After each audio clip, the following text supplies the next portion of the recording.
Feritin nədir və sağlam orqanizmdə necə olmalıdır? Bugün bu haqda danışmaq istəyirəm. Kanalımıza xoş gəlmisiniz. Eşitdiyiniz kimi mövzumuz feritin barəsində olacaqdır.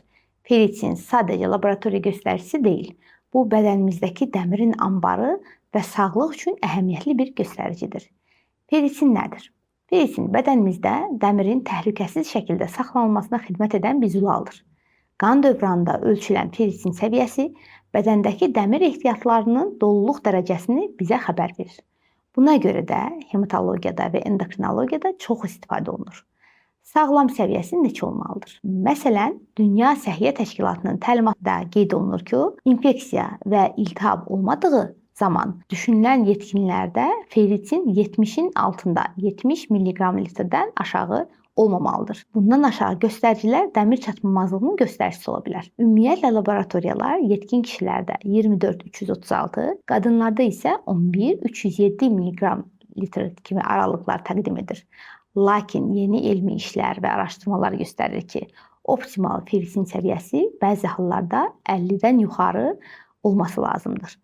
Niyə səviyyəsinə diqqət olunmalıdır? Aşağı feritin dəmir ehtiyatları azalması deməkdir və periferik qan sayında normal olmasına baxmayaraq, hemoqlobinin normal olmasına baxmayaraq, yorğunluq, konsentrasiya problemləri, saç və dəri dəyişikliklər, bəzən də ciddi anemiya riski göstəricisi olur. Yüksək feritin isə dəmirin artması, hemoxromatozlar, qaraciyər xəstəlikləri, iltihab vəziyyətlərində müşahidə oluna bilir. Feritin həm də akut faz zülalıdır. Yəni iltihab varsa, saxta olaraq, yanlış olaraq yüksəkdə göstərə bilir. Praktik olaraq nə etməmiz lazımdır? Feritinizi yalnız tək olaraq yox, digər parametrlərlə birlikdə müayinə etmək məsləhət görülür. Transferin saturasiyası, hemoqlobin, iltihab mediatorları ilə bərabər yoxlanmasında fayda vardır. İlkin olaraq iltihab və infeksiya halınız olmadan verin. Çünki yanlış olaraq yüksək göstərə bilər. Dəmir çatmamazlığı şübhəsində isə feritin 30-70-dən aşağı dəyər kimi görünürsə, mütləq həkimlə müzakirə olunması lazımdır. Həddən artıq miqdarda